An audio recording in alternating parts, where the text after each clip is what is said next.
Takatifu, naona wengine mtakaribishwa mwe na amani. Mathayo sura 19 verse ya kwanza hadi verse yake ya 8. Ndugu yetu Mtouseni Kalenga alisema yuko Kigoma, labda jue yuko wapi. Ndugu Mtouseni Kalenga yuko Kigoma mjini, kwa hiyo tunaweza simama. Na mzee wetu Itongwa Belano wa Nepa alituma salamu kwa kanisa lote hapa kwa jina la Yesu Kristo. Hivyo tunamwalika katibu mweka hazina kuweza kukaribia hapa mara moja ili tuweze kusaidiana kwa ajili ya usomi wa neno la Mungu. Mathayo 19 verse ya kwanza hadi verse ya 8. Mnampa maike haraka kwa ajili ya usomi. Mathayo 19:1 hadi 8. Ndiyo. Kawa Yesu alipomaliza maneno haya, kutoka Galilaya kafika mipaka ya Uyahudi, ng'ambo ya Yordani. Makutano mengi wakamfuata, akawaponya huko. Basi Mafarisayo wakamwendea, wakamjaribu, wakamwambia, "Je, ni halali mtu kumwacha mkeo kwa kila sababu?" Akajibu akawaambia, "Hamkusoma ya kwamba yeye aliyewaumba mwanzo aliwaumba mtu mume na mtu mke?" Akasema, "Kwa sababu hiyo mtu atamwacha babaye na mamaye, ataambatana na mkewe, hao wawili watakuwa mwili mmoja." Hata wamekuwa si wawili tena, bali mwili mmoja. Basi aliyowaunganisha Mungu, wanadamu asiwatenganishe. Amen. Wakamwambia, "Jinsi gani basi Musa aliamuru kumpa hati ya talaka na kumwacha?" Akawaambia, "Musa kwa sababu ya ugumu wa mioyo yenu aliwapa ruhusa kuwaacha wake zenu, lakini tangu mwanzo haikuwa hivi." Amen. Tuombe. Mungu Bwana Yesu Kristo, Baba, mimi ni mwingi wa dhambi, mnyonge, mwenye kujaa Baba masumbufu, mashaka Baba, nisamehe Yesu, nioshe nitakase kwa damu yako Baba. Samehe ili kundi lako lote Baba, nioshe kundi lako lote nzima asubuhi ya leo Baba, unitakase kwa damu yako Yesu Kristo. Mungu tusamehe, Mungu tutakase mioyo, roho, nafsi na miili, hata na mavazi yetu ambayo imechafuliwa na mavumbi ya ulimwengu huu. Yesu, tujaze Roho Mtakatifu wa kweli, tujaze uzima wako Yesu Kristo, tujaze nguvu, uweza na mamlaka tena ya ufufuo wako. Namo mchana wa leo wakuwa mbele zako, ujibu mahitaji yetu Bwana Yesu, ututie nguvu mpya kwa ajili ya kuendelea tena na safari. Uponye wagonjwa, uokoe waovu, ujibu mahitaji. Wasitoke hapa aliye mgonjwa mnamo Baba mchana wa leo, wasitoke aliye na mashaka mchana wa leo Baba, bali sote tuwe tumeamini neno lako. Ubariki neno na mkutano wote kwa jumla chini ya damu kwa jina la Yesu Kristo. Amen. Tunaweza keti. Hivyo tulianza hili somo letu tangu Alhamisi, yani siku ya 4 yetu ya ibada. Tulianza somo hili la ndoa na talaka, le mariage et le divorce, ndoa na talaka. Baada ya kumaliza fundisho letu ambalo tumejifunza la ile mbegu haitarisi pamoja na kapi, ambapo tulipata msingi wa somo hilo katika Wagalatia sura 4 verse ya 27 hadi 31. Tena tukaenda kwenye bawa lingine, kama vile tulivyosikia kwamba tai ana mabawa mawili, na ndio vile Mungu naye ana agano la kale na agano jipya. Bwana asifiwe sana. Tukaona kwenye bawa moja Wagalatia 4:27 hadi 31, Mungu aliongea habari za wake wawili wa Ibrahimu, Sara na Ajili, na jinsi walitembea. Kisha tukaenda kwenye bawa lingine, agano la kale, tukalipata kwenye Mwanzo 21 verse ya 9 mpaka kushuka. Tukaenda kuona tena hiyo thibitisho ya hao wake wawili wa Ibrahimu, Sara na Ajili, ambaye Sara alikuwa ndio mke wa kweli wa Ibrahimu. na jinsi walivyotembea. Hapo tulienda kupata msingi wa somo letu la ile mbegu haitarisi pamoja na kapi. Bwana asifiwe sana. Sasa hivi tumeingilia somo lingine kubwa ambalo sasa ndio swali kubwa sana la huu wakati tunaoishi, ndoa na talaka. Ndoa na talaka, ambalo hili somo tutajifunza kutoka Mathayo sura 19 vesi ya kwanza hadi vesi ya 8. Ndoa na talaka, yaani kuoa na kutaliki na kufukuza. Kuoa na kufukuza. Pale katika mbegu haitarisi pamoja na kapi tulisikia habari za kuoa wanawake wengi. Sasa hapa tunasikia somo sasa ni habari za kuoa na kufukuza. Amen. Tushikilie vizuri masomo ya Mungu. Hapo itatusaidia kuelewa kiroho kile ambacho ni mapenzi makamilifu ya Mungu kwetu leo, kuoa na kuwa Mkristo. Bwana asifiwe sana. Sasa ni hapo katika Mathayo 19:1-8 ambapo tunapata msingi wa hili fundisho letu la ndoa na talaka. Na tulisikia kwamba hatutaenda tunarukaruka. Tutaenda sasa tunafuatisha paragrafe kwa paragrafe, na ni vizuri tu muamini mshiriki wa maskani aje kushiriki mafundisho kwa ajili ya kutoleta matatizo ya kutoelewa. Sababu hivi hatutokuwa tunarudilia, tutakuwa tunaanshene tu, tunaenda tu. Hivyo tuliishia ku paragrafe ya 16 siku ya 4. Sasa hivi siku ya Jumapili ambapo tunaendelea, tutaingia mara moja tu ku paragrafe ya 61 na kuendelea. Bwana asifiwe sana. Ikiwa Mungu atatujalia neema tufika hata ku 76, ni vile ambavyo Mungu atatujalia neema. Hivyo tunapatia sasa katibu mweka hazina aanze mara moja kusoma ili tuweze endelea. Karibu.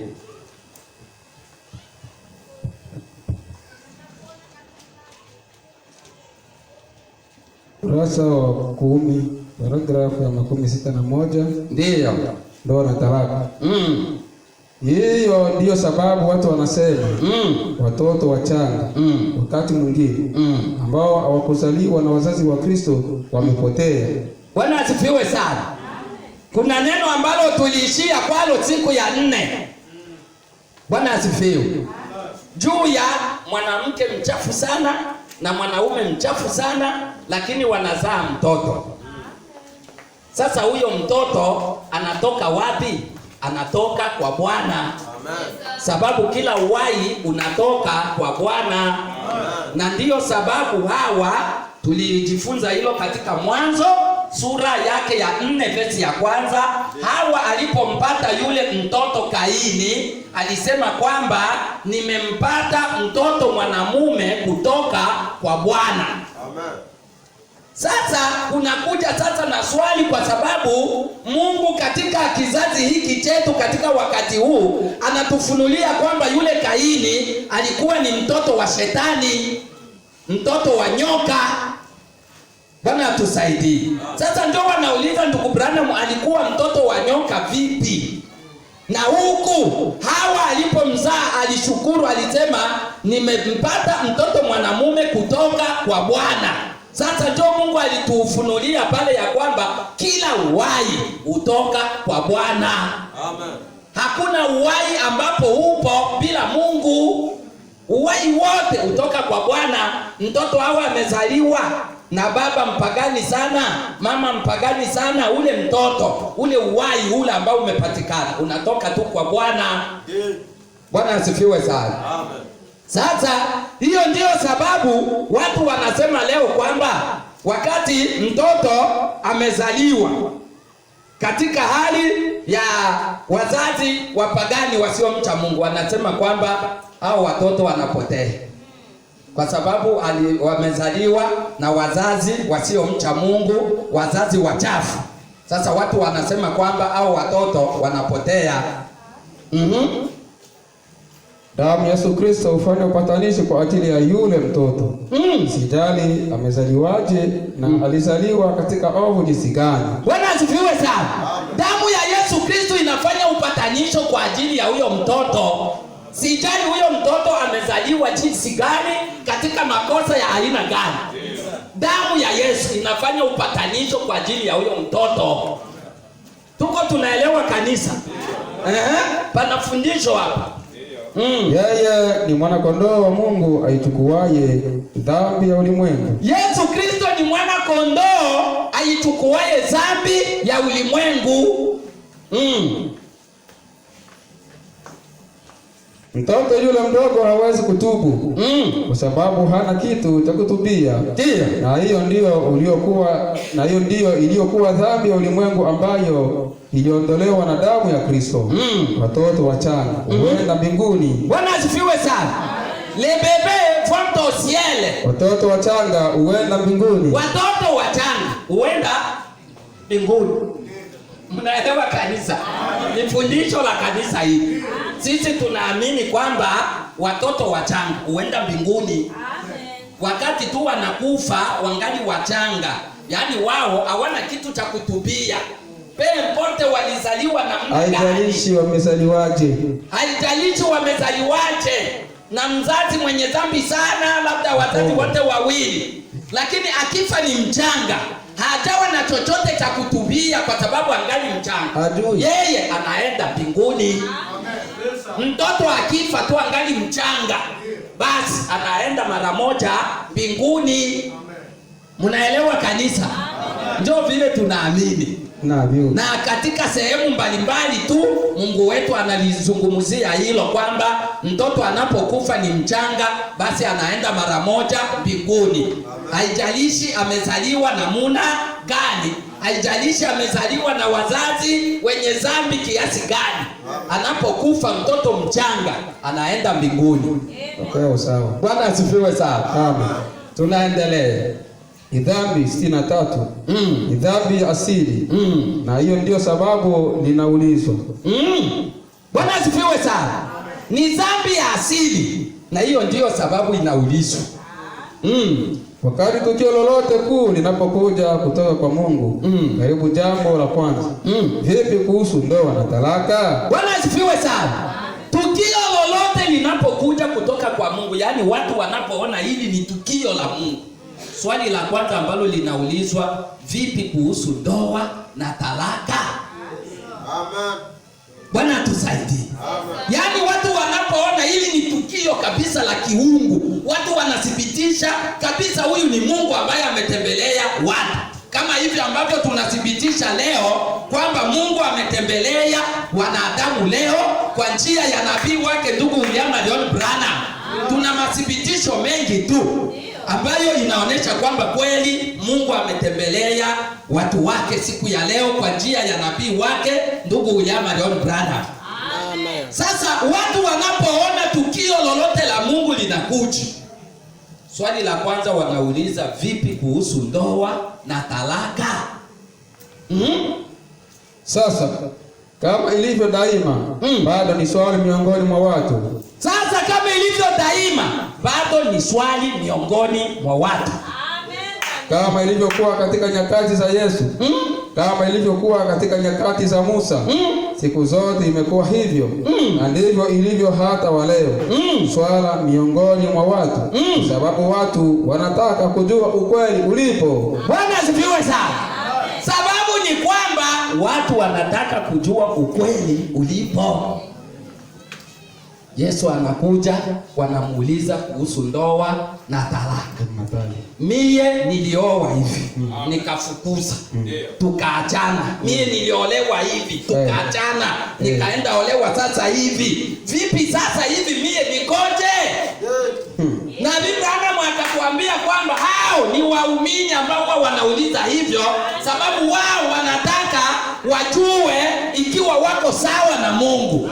Lakini mpagani asiamini eti yeye hajali. Yeye hana habari ya hayo. Yeye ni maisha yake tu, kama ni kuoa na kufukuza, yeye ni nguruwe, yeye wote ni dhambi tu, yeye ajali. Sasa wanaouliza hivi kila mara ni waamini, wanataka wajue jinsi walivyo, ikiwa wako sawa, wanataka wajue ukweli.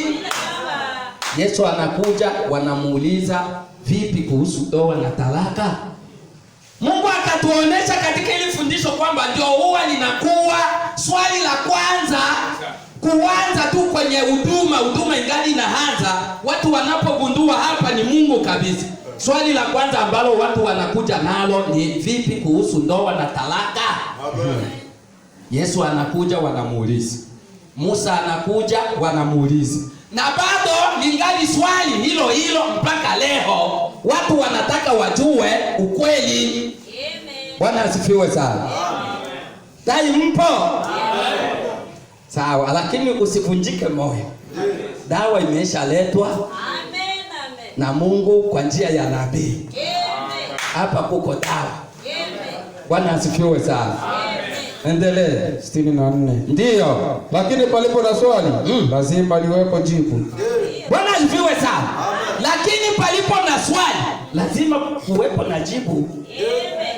Kwenye kuwa swali, lazima kuwe jibu. Amen. Lazima kuwepo na sasa likiwa jibu. Kama nilivyosema hapo kabla, tuma hili. Lazima kuweko na jibu sahihi. Bwana asifiwe sana. Amen. Sasa hilo jibu lazima liwe jibu nalo sahihi. Sawa? Palipo na swali lazima kuwe na jibu. Na hilo jibu nalo lazima liwe jibu sahihi. Liwe jibu nzuri. Sawa? Tuko pamoja? Endelee. Na kama tukipata jibu kwa kitu chochote nalo si sahihi, basi tunajua kwamba ni kosa. Lakini lipo bado ungeliuliza mpaka swali la kweli lijibiwe, kama unataka kujua ukweli. Na kwa kuwa hili ni swali la Biblia, sharti liwe jibu la Biblia. Sifa kwa Yesu. Kwa sababu hili ni swali la Biblia, sharti jibu nalo liwe la Biblia.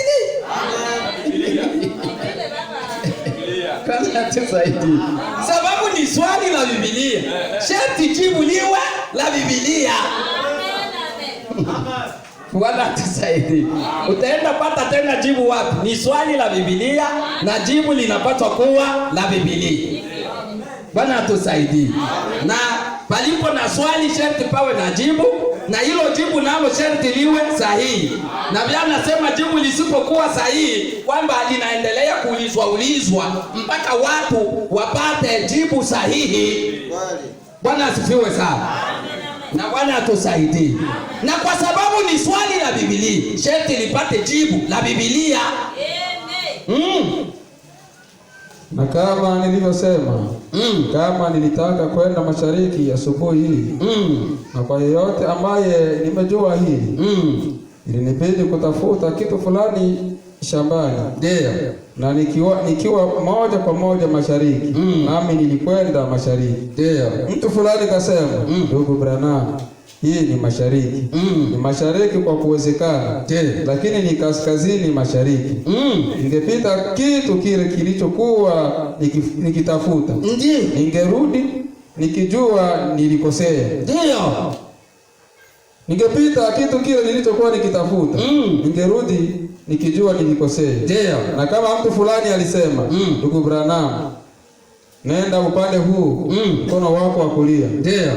Sasa huko kwa kitu kilichokuwa nikitafuta, kwa sababu nimepita samani. Sasa huko kwa uwezekano ni mashariki pia, bali ni kusini mashariki. Ningepoteza kitu kilichokuwa nikitafuta. Ndio. Kwa sababu nimepita mipaka ya njia kamilifu na ya moja kwa moja. Bwana asifiwe sana.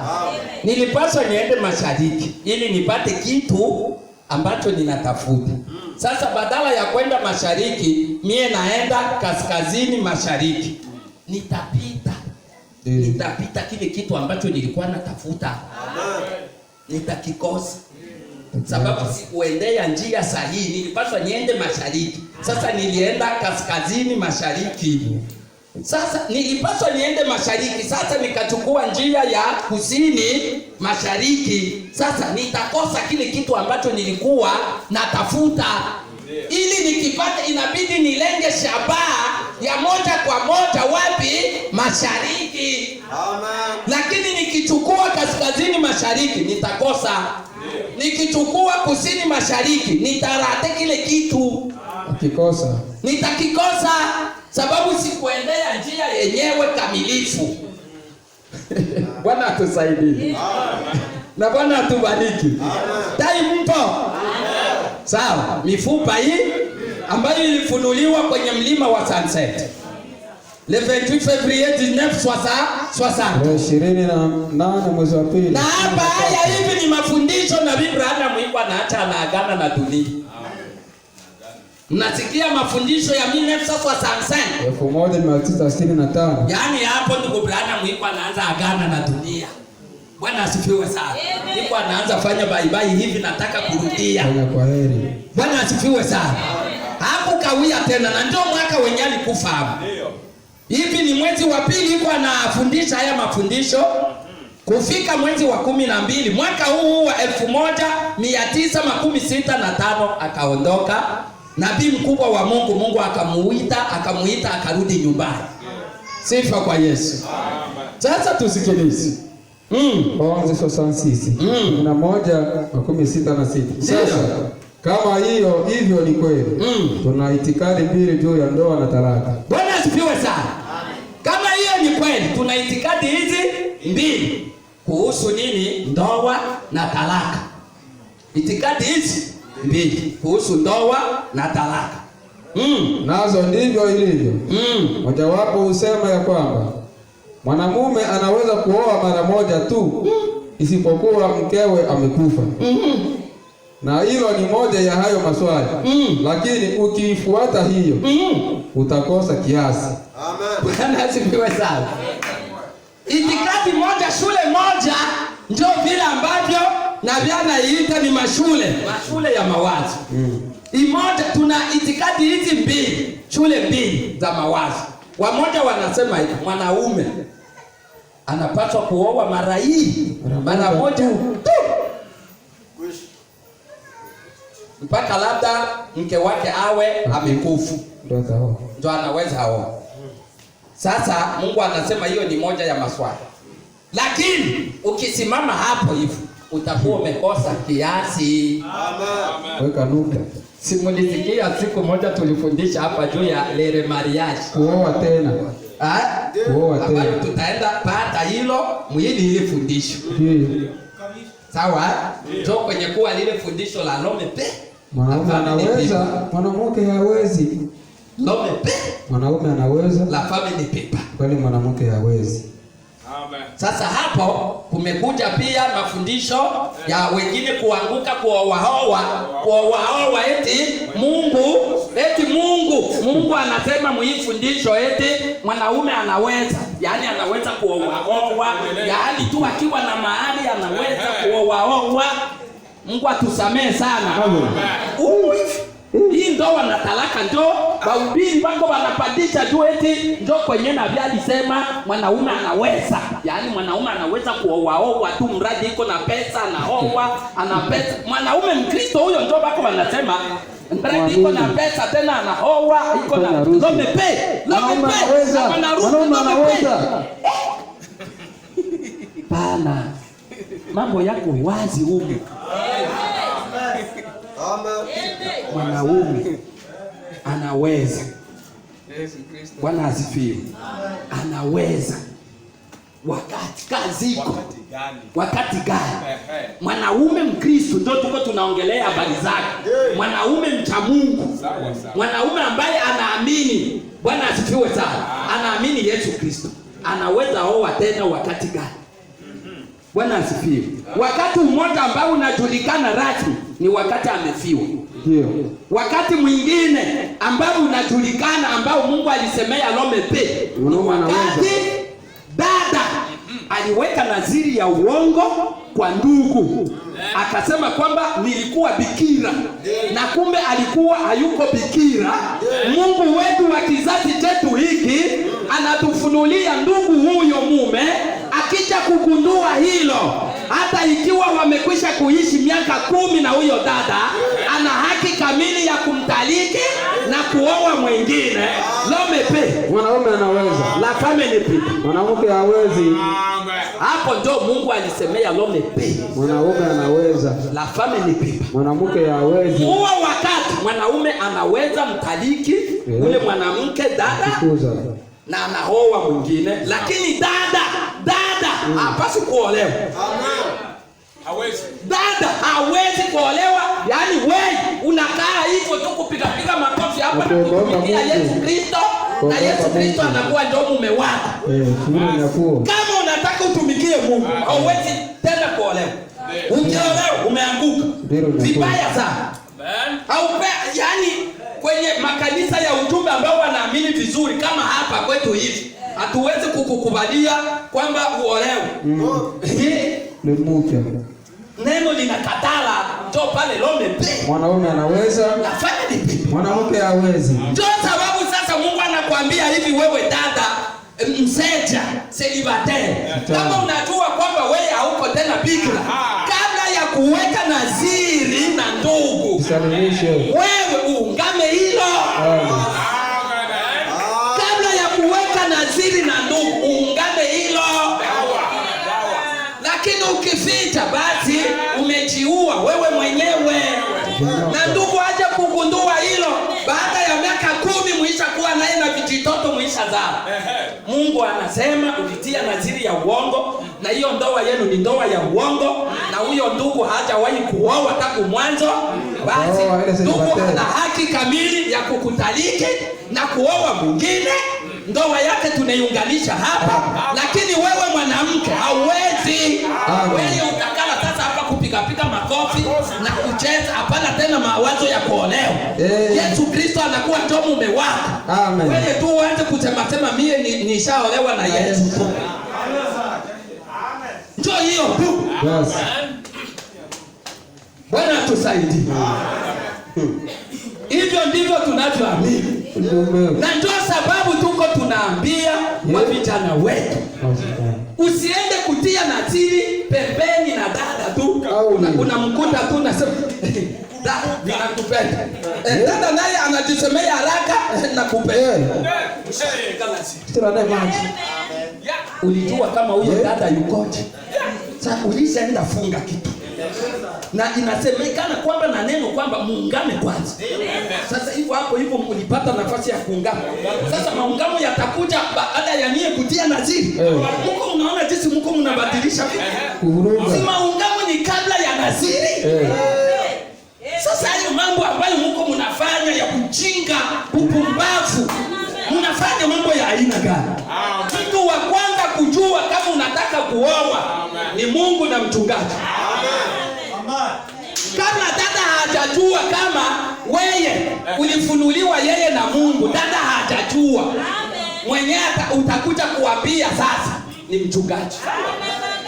Hivyo dada yeye hana habari, hajajua kama wewe uishakapata mahali, na kama wewe Mungu alishaka kufunulia kwamba ni huyo dada.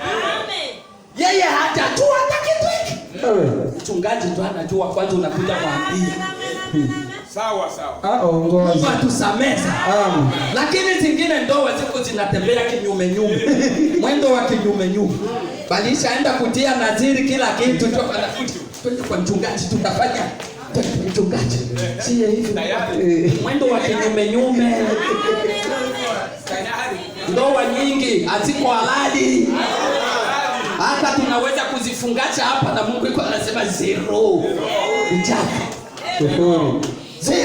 Sifuri. Ndoa ya uchafu. Watu wengi ndio mwendo wao wanatembea nao wa kinyume nyume. Shida. Amen. Ungama sasa huku mwishatia nadhiri. Ni maungamo kwanza, kisha nadhiri. Sasa hao ndugu na dada wanaotumbiana kimagendo, huwa hawana huo muda. Yaani wao wanakutana ndio dada ninakupenda na mimi nakupenda. Au maungamo mlitia hiyo nafasi ya maungamo wapi? Ni mchungaji. Sijana anapaswa aungame kabla. Kama aliishi maisha ya uchafu, labda walikugusagusa. Sawa, si unapaswa ungame kwanza hilo kwa ndugu kwanza. Ungame. Sasa huo wakati hivyo unaona pale vile kulikuwa maungamo. Sasa maungamo yatakuja baada ya naziri. Wakati neno Mungu anatuambia ni maungamo kwanza, ndio naziri iwekwe, sababu naziri ndiyo yowayo.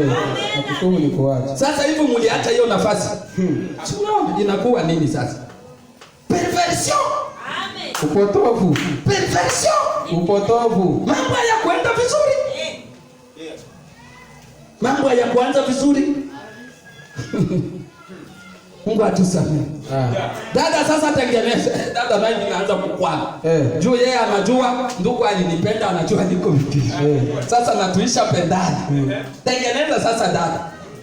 Kuwela mtu. Tengeneza. Sasa mchungaji yeye anajua huyu dada yeye iko sawa, huyu hayuko tena bikira kila kitu. Sasa wakati mnakuja kule mtapata msaada. Na mambo yenu yatakuwa mazuri, na ndoa yenu itakuwa ndoa mzuri, ndoa yenye baraka. Amen. Sababu atajaribu kuwasaidia pande zote mbili. Hata na wewe dada ndio vile ule ndugu mwenye ulienda fungamanika naye sawa na mimi nakupenda. Unajua kama alishakaoa akafukuza. Vijana wengi hapa tuko tunakuwa nao wengi hao mnaoona. Wako wanakuwa wa vijana hivi lakini alishaoa hata mara 2 mara 3 na kufukuza. Kupanga mamimba ndio usiseme. Wengine kuharibisha wanawake ndio usiseme. Sasa wewe utajua hiyo sasa wakati gani. Na hiyo ndio ulipaswa kwanza iungamwe, mambo kwanza iwekwe. Njoo sasa wewe dada ujue kama utakubali ile naziri au hapana. Sasa uishafanya tu na kupenda na mimi nakupenda. Mnamaliza tu mnaanza ndugu dada. Hapana.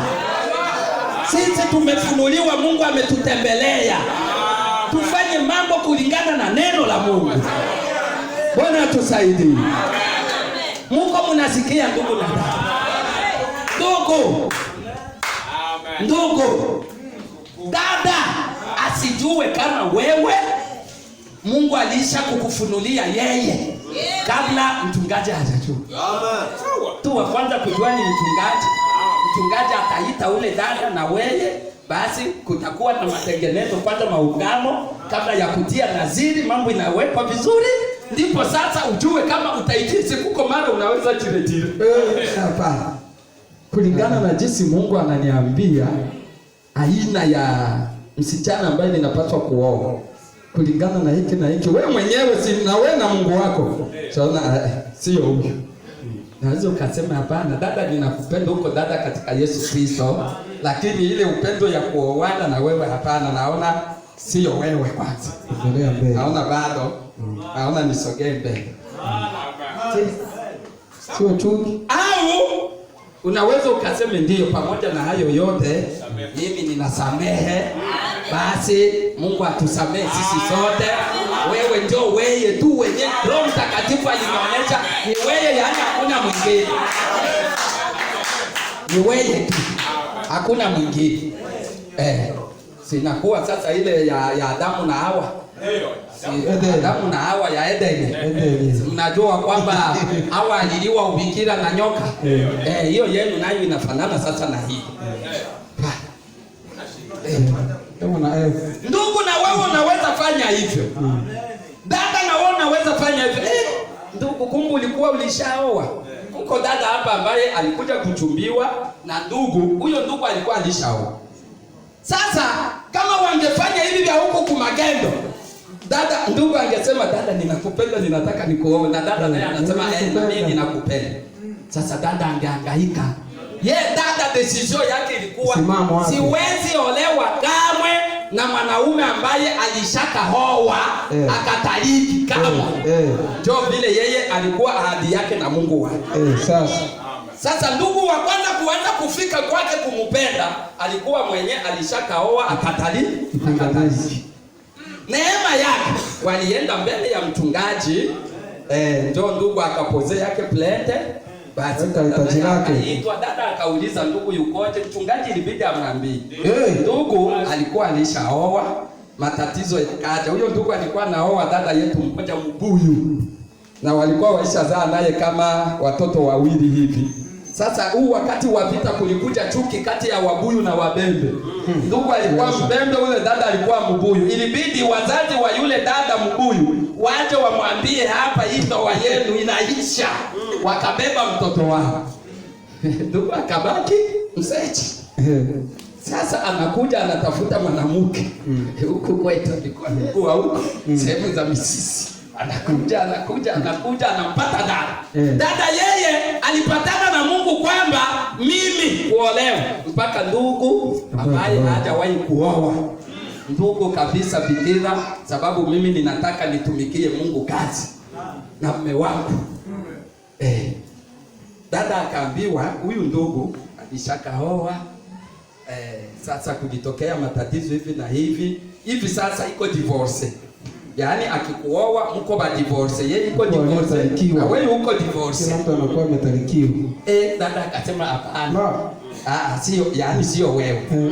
Japo yeye dada kwa nje alikuwa amempenda ndugu.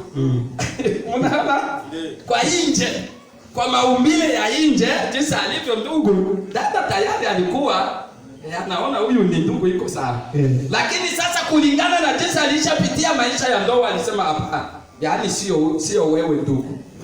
Dada akasema hapana. Akajiretiri. Karudi nyuma. Sasa kama wangefunga huko tu, ndugu amkute huko aseme nakupenda, na yeye aseme nakupenda, si mnaona shida ingeingia pale. Mungu atusamehe. Lakini baadaye hapo kwenye hiyo kusanyiko mwingine dada akaitwa mwenye ndugu tena alipenda. Aliambiwa ndugu utafuta kwanza tena mwingine hapa. Tuko na mabinti wengi hapa. Angalie humo, wewe usianze enda mbali, tuko na mabinti wengi hapa. Kama vile tulivyo nao wengi hapa kwetu. Si wako wengi hawa ndugu, nyie mko mnakuwa na mapepo ya kwenda wapi? Si wadada wako wengi hapa. Kama huyu mmoja umerade, si iko. Wembamba wako, warefu wapo, wanene wapo, wafupi wapo, wa kila aina wapo. Weupe wapo, weusi wapo, ule mwenye tu wewe unataka wapo. Wanadai hapa tie tuko matajiri. Kila huo. Tukwambia basi huyo hivyo amelate, angalia mwingine hapa. Pourquoi aller loin? Ule frère akaimba pourquoi aller loin? Alors que tuko na mabinti wote wa kila aina hapa wanaenea, wenye kujaa Roho Mtakatifu wapo. Wenye kuzaliwa mara ya pili kwa Roho wa Mungu wapo. Bwana atusaidie. Angalia mwingine hapo. Ndio ndugu akaambiwa angalia mwingine. Sasa akaona mwingine. Akaitishwa tena mbiro, akaambiwa yule mwingine, akaambiwa habari za ndugu zote, akakubali. Hakuna shida. Akakubali, akasema mimi hakuna shida, mimi nitaolewa na ndugu tu. Sawa, kama tutakuwa ba divorce Mungu atatusamehe, sababu ba divorce walisamehewa kwenye mlima wa Sanseti. Walisamehewa. Bwana asifiwe sana. Akakubali, hivi wanaishi. Kwanza hivi venye tulifanya kutoka tu pale Baraka, wenyewe walikuja kuingia nyumba yetu pale kukanisa. Wenyewe tulikuwa tunaishi na dada pale na familia ni wao. Wapo hivi wanaendelea, wako sawa. Bwana asifiwe. Na Mungu anawabariki. Ndio hapo ambapo Mungu anasema lomepe. Mwanaume anaweza. Mwiyoka. Katika hali kama hii. Dada aliweka nadhiri ya uongo. Akakosa kusema ukweli. Ndugu akaoa, wakaanza kuishi. Baada ya miaka 10, dada anaanza ndugu ninataka nikwambie.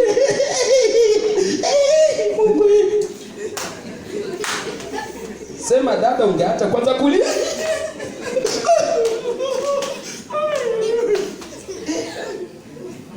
Viango. Ndugu akiona hii ni Mungu, hii siwezi kukataa huyu dada. Viango, vituko. Kuko machozi ya mamba nayo tunahubiriwa hilo. Machozi ya mamba nayo ipo. Sio machozi yote ambayo ni ya Mungu. Machozi ya Mungu ipo. Na kwenye kuwa machozi ya Mungu ya kweli ni sharti kuwe pia na machozi ya uongo, ya uigaji, ya mamba. Ninataka utubu. Ungeacha kwanza sasa kuuliza kwanza utubu. Sema kwanza.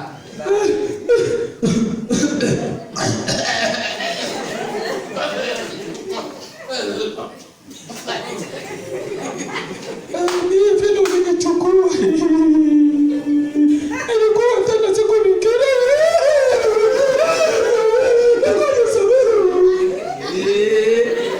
Na wewe pale unasema asante ndio vile ndio na diaria kitu wewe huko mnafiki mpaka ulie wewe ufunge vyako pole wewe ungie kuchumba tu ufunge vyako pole urudishe mwili na usiache Ukristo ya message, sababu hii ndio neno la kweli ambalo linaandaa kanisa bibi harusi kwenda mbinguni. Tuendelee tu kuwa ndugu na dada na tusichukiane, lakini wewe ufunge tu uende kunyumba. Mie hivi kulingana na neno ninapaswa niowe. Nilikuwa sijaoa, uliweka nadhiri ya uongo. Unaweza nisamehe tu ndugu? Hapana. Ni kinyume ya neno. Msamaha wenye kuwa kinyume ya neno. Aba frere, ngolo leke misamaha. Angalia misamaha wa ndugu. Msamaha nao watu unapaka ulingane na neno. Wewe utatoa msamaha mahali ambapo Mungu hakusema kuwe msamaha. Huo msamaha ni msamaha wako wewe mwenyewe.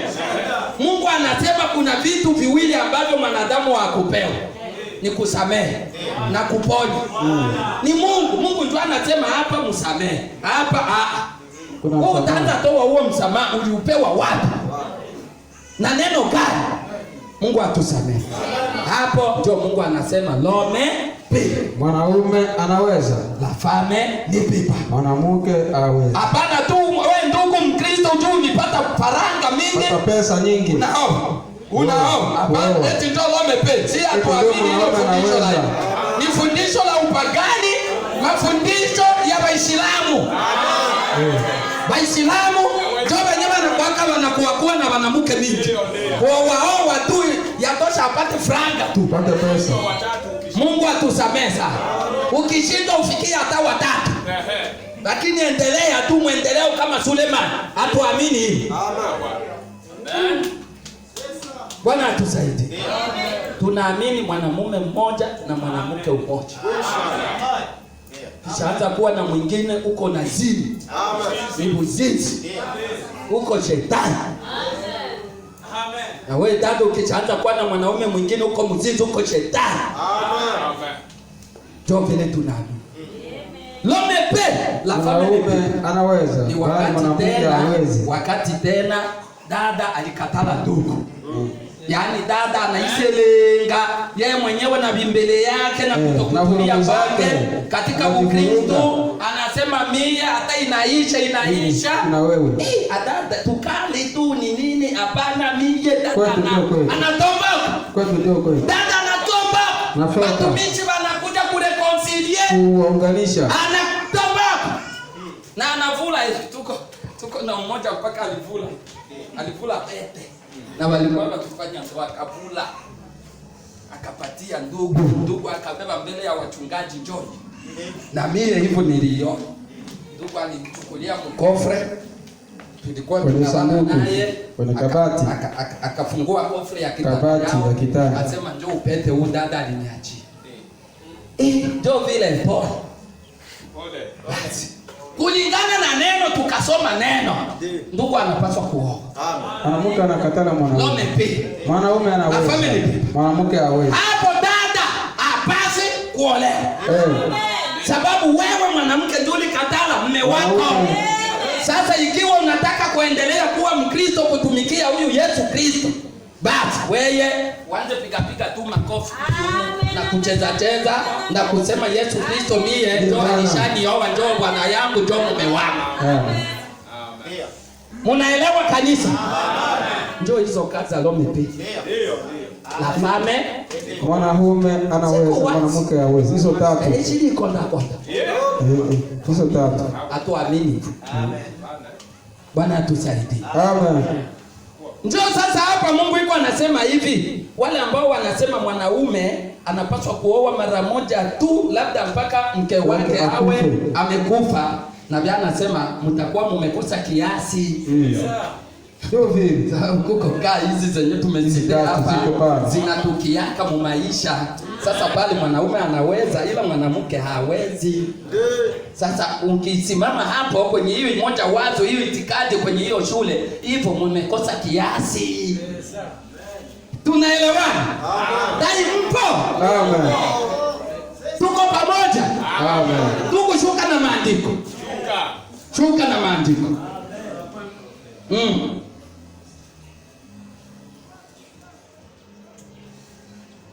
Tuishakuwa msasisi. Sasa kama hiyo ni kweli, tuna itikadi mbili juu ya ndoa na talaka. Nazo ndivyo zilivyo. Mojawapo husema ya kwamba mwanamume aweza kuoa mara moja tu, isipokuwa mkewe amekufa. Na hilo ni moja ya hayo maswali. Lakini ukifuata hiyo utakosa kiasi. Na alafu nyingine husema no, kama mke au mume mmoja wao amezini, mmoja wao anaweza kuachwa na afunge ndoa tena. Unajikuta umekosa kiasi kwa jambo hilo. Bwana asifiwe sana. Ingine fundisho tena. Inakuja inasema mmoja tu wanawake, mwanaume akienda zini na mwanamke mwingine, basi hivyo ndoa inaisha. Basi mwanaume aowe mwingine na mwanamke aolewe na mwingine. Kama ni dada alizini, alienda lala na mwanaume mwingine ambaye si mume wake, basi hiyo ndoa hiyo inaisha. Dada sasa aolewe na mwingine na mume wake aoe, eti pia mtakuwa mmekosa kiasi. Sivyo? Sivyo ni kuzini. Utafuata kuoana msamaha. Hakuna mambo ya kuoa pale na kuolewa tena. Mkisimama hapo kwenye fundisho kanisani unakosa kiasi. Na tungali tutasikia huko mbele na Biblia anasema mtapata maandiko ya kuunga hayo mkono. Hakuna. Tuko tunaelewana? Dai mpo? Tukaze mkana. Kuja kwa Yesu kuna kanisa. Haya ni mafundisho ya kuandaa kutakasa bibi harusi. Awe tayari kwa ajili ya kumpokea bwana harusi Yesu Kristo ambaye anakuja kuchukua kanisa lake. Amen. Choka na maandiko. Paulo sasa mseti. 11:67. Kwa hiyo unaona si kusini mashariki wala kaskazini mashariki. Tunataka moja kwa moja mashariki. Sawa kwa moja. Utaishiwa na maandiko unapokwenda upande huu. Utaishiwa na maandiko unapokwenda upande ule. Tunataka kujua mahali maandiko yanakutana na maandiko. Tunataka kujua mahali maandiko yanakutana na maandiko. Kujua ulipo ukweli. Na kujua ulipo ukweli. Amen. Amen. Ukisimama hapa eti mwanaume anapaswa kuoa mara moja tu mpaka labda mke wake awe amekufa, utaishiwa na maandiko. Utaishiwa. Ukienda eti hivi mke wako amezini, tunaachana, tunakalifiana, yeye aolewe sasa na mimi nioe. Aidha hivi mume wangu amezini, tunaachana, aowe mimi niolewe, utaishiwa na maandiko. Sio kaskazini mashariki, sio kusini mashariki, ni moja kwa moja mashariki. Kuna lengo lenyewe. Bwana asifiwe sana. Amen. Ni kwenye lengo lenyewe tunalenga. Sawa? Shuka na maandiko. Ndio. Kila mmoja huchukua njia tofauti kushindwa kuleta jibu lililo sahihi. Kila mmoja huchukua njia tofauti na kushindwa kuleta jibu sahihi. Lakini hata hivyo lazima liwepo jibu. 68.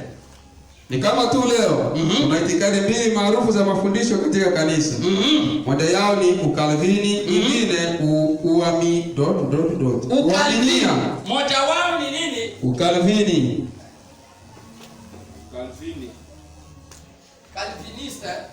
Ukalvini. Ukalvini huu.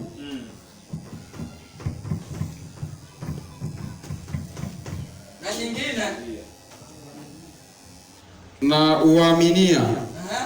Arminisme. Arminisme.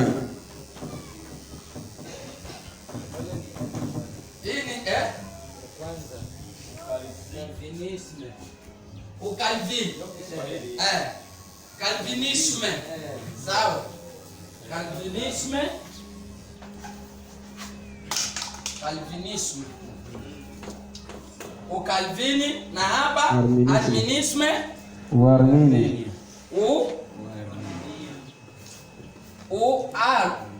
Uaminia, andika Kiswahili. Uaminia. Uaminia. Livya. Uaminia. Munaona hizo itikadi mbili Itikadi mbili hizo.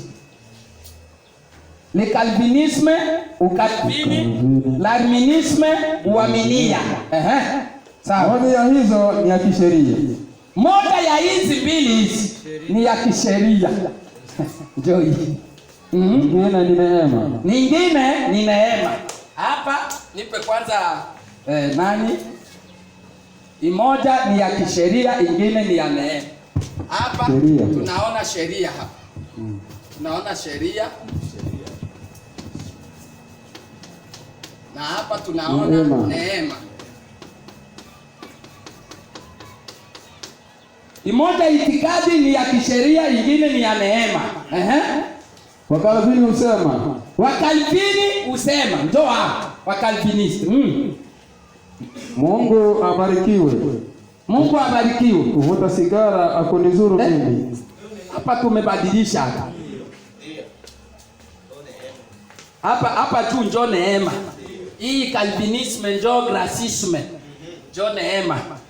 Koja tubadilishe. Hii njoo neema. Hii hapa juu. Hii njoo neema. Neema hii. Na hii njoo sheria.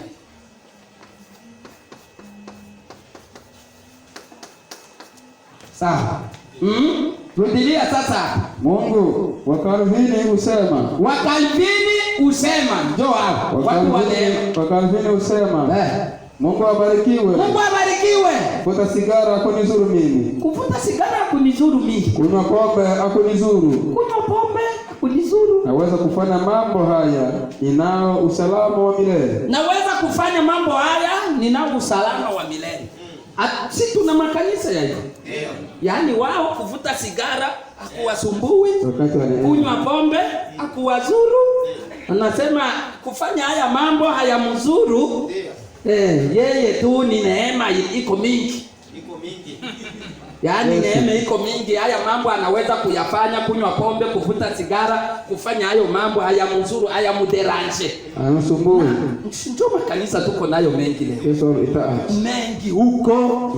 Yaani wanazini, wanakunywa pombe, wanavuta tumbaku, wanajipodoa, wanaume wanageuza masura, unakuta ndugu mweusi alishaanza kuwa mweupe. Ndugu atuamini vitu kama hivyo. Dada mweusi anaanza kuwa mweupe, vipodozi. Na wanasema ni neema. Hapa tuliingia na Frere Kaskile siku ya 4. Siye ndio alitusaidia kusoma neno hapa. Alisema eti haya mafundisho ya ukalvini yaisha ingia mpaka pale kwetu Baraka. Sio wakati tulikuja tukuyaacha. Wana ujumbe? Ndio. Eti alikuta pale kusoko ya Haibaze ndugu mmoja kwa anaimba nyimbo za ujumbe. Na kucheza na furahi mbele za watu kabisa, anaimba anacheza, anawaambia neema iko nyingi. Neema kuliko. Anasema la grace infinie. Neema isiyo na mwisho. Waka na vifaransa kabisa. La grace infinie. Neema isiyo na mwisho. Sasa mwingine ndugu akaambia ndugu Kaskele hivi, na ule ndugu vile uangalie tu pale pembeni utaona kuko chupa ya pombe. Uangalie tu vizuri pale kuko chupa ya pombe ya kisoda. Lakini anacheza jinsi kuna furahi kwa anashuhudia ujumbe, anasema la grace infinie. Neema isiyo na mwisho. Ndio hapa ba Calviniste. Ndio wa Calvini. Wa Calvini, yani wao wanasema grace infinie. Neema isiyo na mwisho. Neema isiyo na mipaka, isiyo na mwisho. Ni neema tu. Hata ukunywe pombe ni neema tu. Hata uzini ni neema tu. Yesu alimaliza. Hata uvute sigara ni neema tu. Yesu alimaliza yote. Hiyo Biblia. Ndio kupagani. Pagani huo. Iko kanisa gani hiyo hivyo? Ni kanisa tu za kuzimu, kanisa za mashetani, kanisa za kupeleka watu achingini. Kuzimu. Mungu atusamehe. Njoo hapa. Bakalivini, neema ambayo haina mwisho. Nawe naweza kufanya hayo, ninao usalama wa milele. Naweza kufanya hayo, ninayo usalama wa milele. Alafu tunaona ule upande mwingine wa mshika sheria akasema. Upande mwingine sasa wa washika sheria nao unasema, ndio hawa sasa. Waminister hawa sasa. Waminister uaminia sasa. Upande mwingine washika sheria kasema, lo, ningetaka kumkaribia kweli kweli, ningetaka ajue ninachosikia, lakini mimi ni Mkristo, yanipasa ni nyamazi. Unaona, unajikuta kwenye njia mbili tofauti, hakuna hata moja ya hizo iliyo sahihi. Sasa hilo ni gumu kulisema hivyo, bali ni kweli. Bwana asifiwe sana. Huyu ninataka nikaribie kabisa nimuone. Kuna mambo kama yale. Niko Mkristo kama yale. Lakini ni nyamaza tu. Nyamaza tu. Muiba. Free kuipa tena free kuipa tena. Afeke. Tawana. Mungu atusamehe. Mungu anatuonesha kwamba zote hizo njia haziko sahihi. Zinakosa kiasi. Zinakosa kiasi. Ndio watu ya sheria na. Karibu wanataka kuuana. Karibu asira yao na hivyo anasema mimi niko Mkristo. Kosa nilitaka. Hapana, kukosa kiasi. Zote njia mbili haziko sawa. 11:6-9. Tunajikuta kwenye njia mbili tofauti. Moja iende upande mmoja, moja mwingine. Sasa hebu tuone ukweli ulipo. 17. Sasa sikiliza, na uone iwapo hili linasikika la busara kwako. Sawa. Kwa mfano, kama nikijitayarisha kwenda nchi ya ng'ambo. Msikie hapa kanisa mpo. Dai mpo. Tufuate minofu hii. Mifupa hii. Mambo yenye ifunuliwa kwenye mlima wa Sunset. Tusikilize, Kwa mfano, kama nikijitayarisha kwenda nchi za ng'ambo, nami nitachukua jamaa yangu. Ndio. Nitamuita mke wangu anijii. Sawa. Nami nitasema, tunakwenda.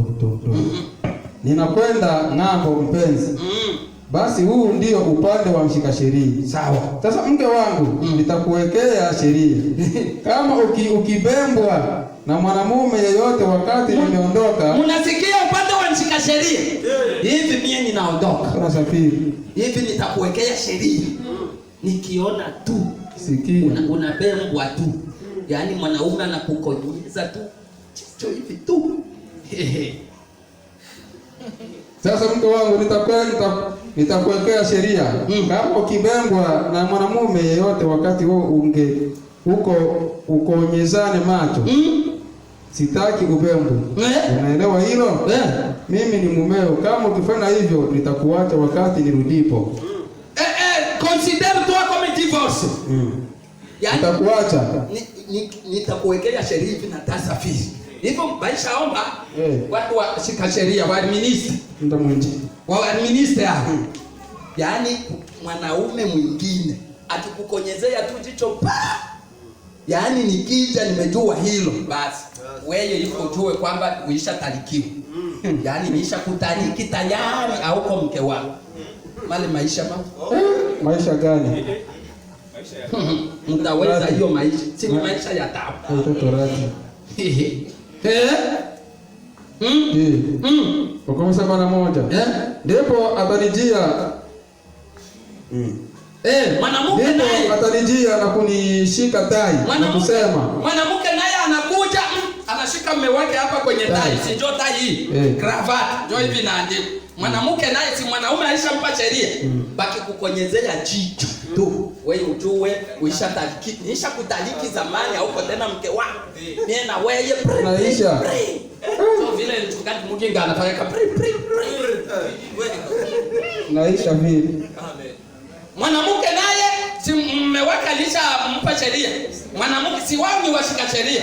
Mwanamke naye anaruka anakamata mume wake kwenye taa.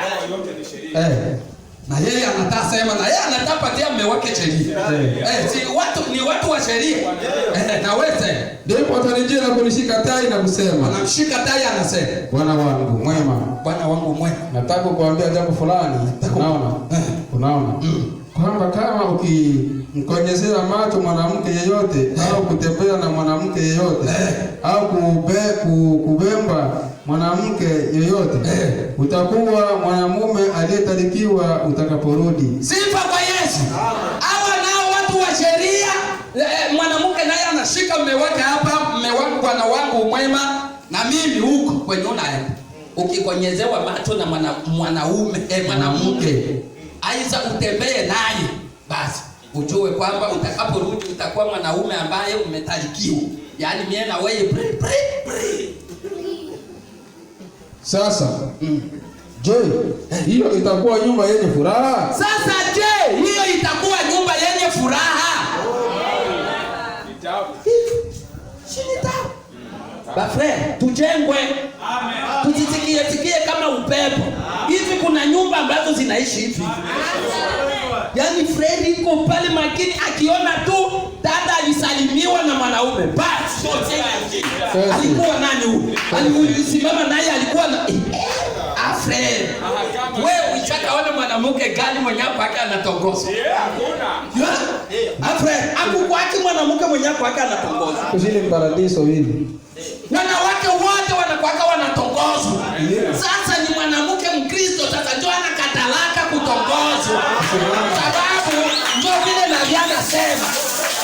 Mwanamke Mkristo sasa anakatala anasema angalisho koma shetani kwa jina la Yesu. Yeye niko mwanamke ambaye ninaolewa. Lakini hakubaki mwanamke mwenye hapo akatongozwa. Bataenda wako wanaenda msoko, mwanaume naye alishabebana naye. Hii bwana wewe unakuja hii tuende pamoja kuko nini? Tunatakia njia. Mimi ninakupenda nywele zako naona jinsi unatengeneza. Bwana tu vyenye unakuja hivi. Sasa wewe friend uko kule unasema wanaenda anatembea na ule Tosiko kazi wakati gani ile?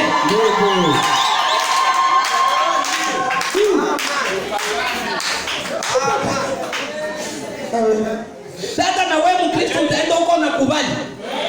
Huko nenda. Koma shetani. Kwa jina la Yesu. Mimi niko mwanamke ninaolewa, niko na mume wangu, ninatosheka, ninariziki. Ukome kabisa kwa jina la Yesu. Wewe unaenda kutongoza wenyewe unakuaka mnatongoza kule. Hapana mie, nyumba za bamalaya ziko kule. Hapana mie, ukome kabisa kwa jina. Nisamehe sasa mama, nisamehe sawa na kusamehe na uachie sasa hapa. Sitaki tena kusikia hayo mambo yako. Kama tutaenda pamoja twende lakini uachie hapo. Sawa. Anaendelea. Anaanza uliza unaingiaka huko kanisa gani? Pale kusee. Pale kusoko ya Mbezi. Pale kubia Mbezi pale. Soko ya Sabaki Beach. Sasa wewe friend uko naangalia wako wanaendelea kwenda pamoja. Anapata dosi. Afere itakuwa ndoa ya aina gani? Mbona mnaishi mtaabu? Ndoa ya Wakristo ni raha. Mbona mko mtaabu? Taabu wenye ndoa. Taabu gani hiyo? Mwanaume aaminie mke wake, mke aaminie mwanamume. Itakuwa ni ndoa ya aina gani? Mbona ni taabu? Nabii Branham anasema kwamba anashakia ndoa ya Wakristo wawili ambao hawaaminiani kunyakuliwa. Anashakia ndoa ya Wakristo wawili ambao hawaaminiani kunyakuliwa.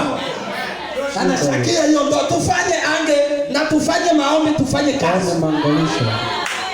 Kama wewe haujaaminia mke wako 100%, ungali mshida, kunyakuliwa yako iko mumashaka. Dada, kama hujaaminia mume wako 100%, kaa kwenye magoti, kuja kwa Yesu kuna karibia, bado kungali muda. Kunyakuliwa kwako kuko mashakani. Paka kunakuwa kuaminiana 100%. Yaani wewe unajua ule atatembea naye kule iko anaenda anamupiga mabomu, tembea na jiwe. ule mwanaume ule anapata kabisa. Tembea na jiwe. Hata atakuja kule, nafikiri kesho atakuja kukusanyika ule mwanaume. Ule mwenye anaambatana mke wangu, anakuwa shujaa. Kwanza atampiga majiwe ya kiroho, mpaka atakuja ishavunjika. Anakuwa shujaa. Niko na shujaa mwanamke. Ule mwanaume mwenye aliambatana naye anapata shida, kwanza yawezekana atakuja kukusanyika. Na wewe dada, hivyo unafanya hivyo kwa mume wako. Ule mwanamke mwenye aliambatana na mume wangu anakuwa shujaa. Ule mwanamke atakuja kukusanyika. Mnasikia? Shuka na maandiko. 17:2. Sasa upande ule mwingine ni kwamba kama ningeenda ng'ambo na nifanye kosa dogo. Upande mwingine huo. Niondoke niende nikasema. Sasa angalia, nitatembea na mwanamke huyu. Ni sawa kwa mke wangu. Watu wa neema nao wa Calvin. Kama ningeenda kule nitembee na mwanamke ni sawa tu. Na shida kwa mke wangu. Na shida kwa mke wangu hayo mambo hayamsumbui. Tusawa. Mungu tusamee. Kanisa mingi ni za kuzimu. Yaani watu wako wanaenda kuzimu, njoo wengi tambululu. Makanisa mengi ni kanisa za shetani. Za Lucifer. Hivi ndivyo wengine wanaishi mu makanisa. Hii ni itikadi ya kanisa. Ndio. Haiko eti ni mambo iko nje ya kanisa. Ni makanisa humu. Mwenye haya mambo yako yanafanyika. Si niwaambia huyo ndugu Baraka. Ndio vile wanakuwa wanaishi. Kwanza hawaamini vitu tena vya kutengana, wanasema isha hiyo ndio na wakati. Mungu atusamehe wa zamani. Si ni neema, grace infinite. Kama sio na mwisho. Mungu mnatenga watu. Mmepitwa. Mungu atusamehe.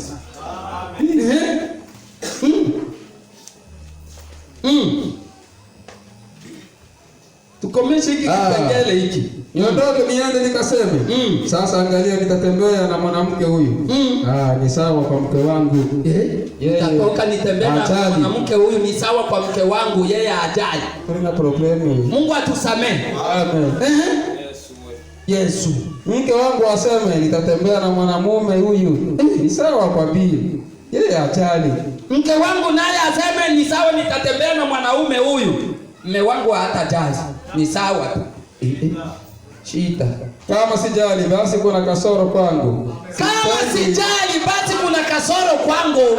Sipendi mwanamke yule sawa sawa. Sipendi mwanamke yule sawa sawa. Batembee naye tu, ngine mwanaume atembee naye, mimi niseme sijali. Kama atatembea naye ni sawa. Alizishana huyo. Eti hivyo.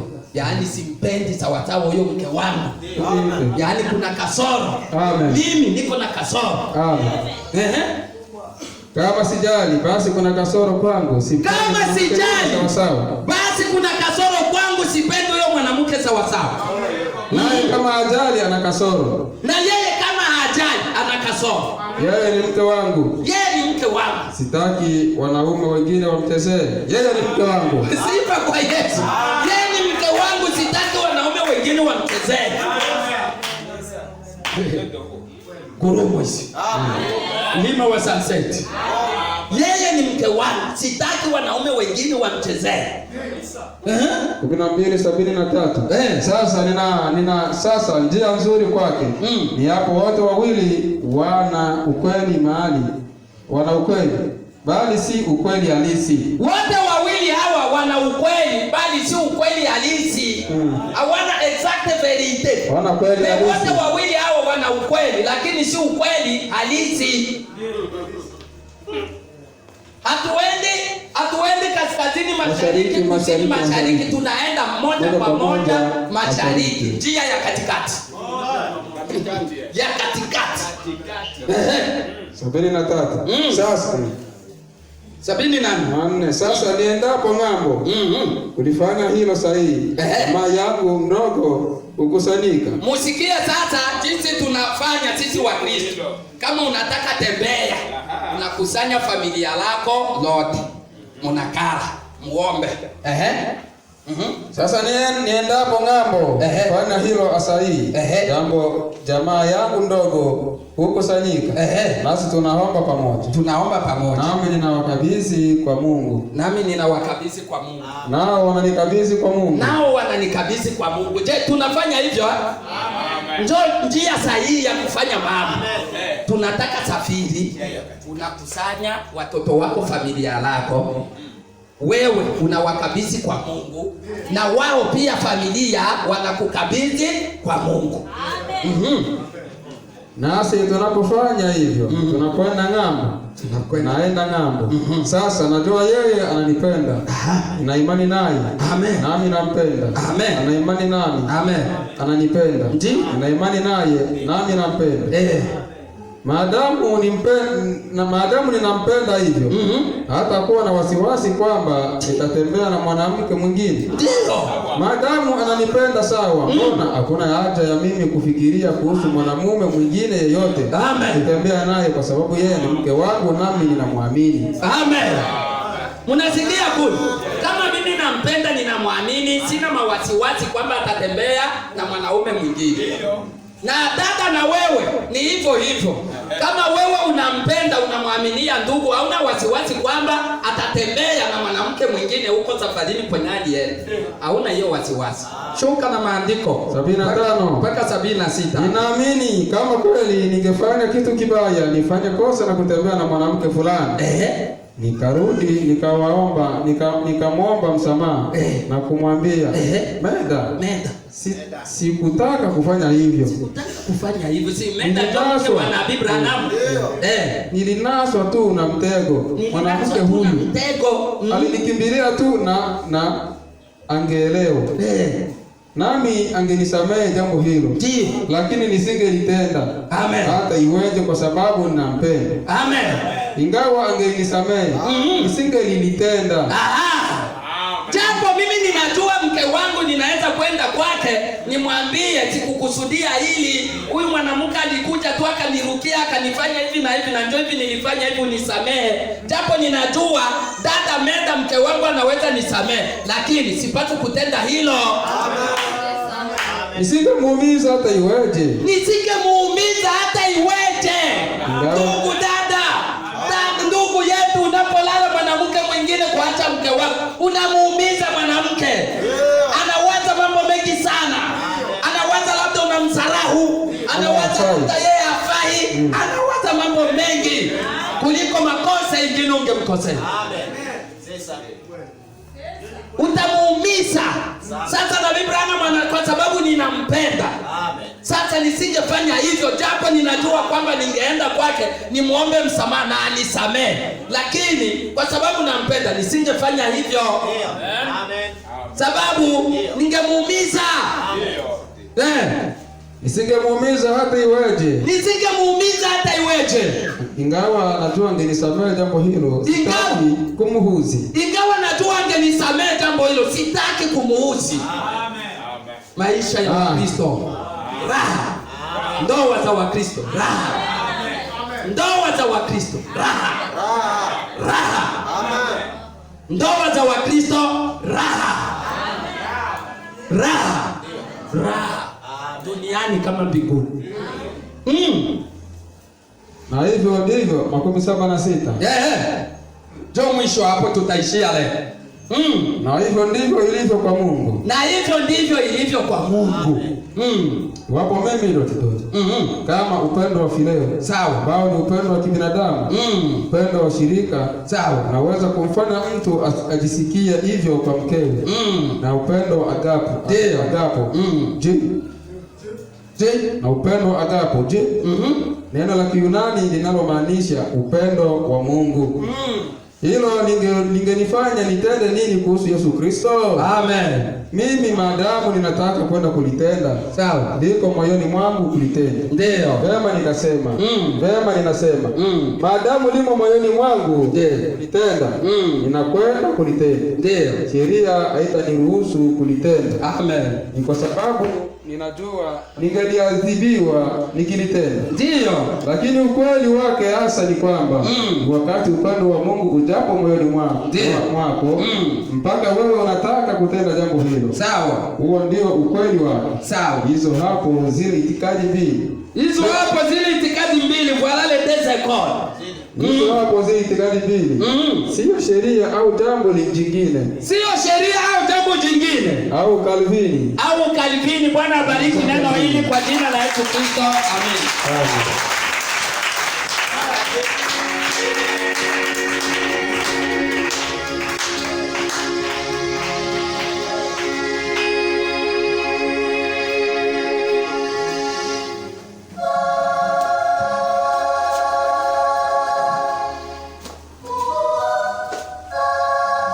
Bwana Yesu asifiwe. Nampenda, haleluya, nampenda. Amen. Haleluya, nampenda. Nampenda, haleluya, nampenda. Amen.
Hallelujah.